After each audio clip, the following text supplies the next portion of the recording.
Le precipitazioni intense delle ultime ore stanno iniziando a farsi sentire sulla tenuta idrogeologica del territorio, soprattutto nelle zone di montagna. Questa notte si è verificato infatti uno smottamento a Pieve del Grappa sulla strada che si inerpica sul massiccio. Poco dopo la mezzanotte una frana è caduta sulla strada nel tratto denominato Via Sant'Andrea, in località San Liberale. Secondo le prime informazioni pare che i massi si siano staccati da un costone a causa delle abbondanti piogge, finendo sulla carreggiata. Subito è scattato l'allarme e la strada è stata chiusa al traffico. Ci sono alcuni residenti che sono rimasti bloccati perché via Sant'Andrea a San Liberale è una strada senza uscita.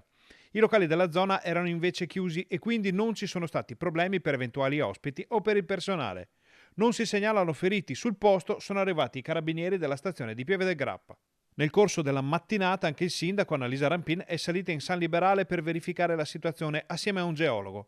Il massiccio del Grappa è sotto i riflettori in queste ore perché in passato, in occasione di piogge intense e periodi di maltempo, si sono spesso verificati smottamenti e frane che hanno isolato intere zone per giorni. Nel frattempo continua a piovere sulla pedemontana e sui rilievi, dove le temperature sono scese a picco e si è rivista pure la neve. Sul Monte Verena, nell'altopiano di 7 comuni, si è già creata una coltre bianca di alcuni centimetri che di questa stagione è piuttosto rara.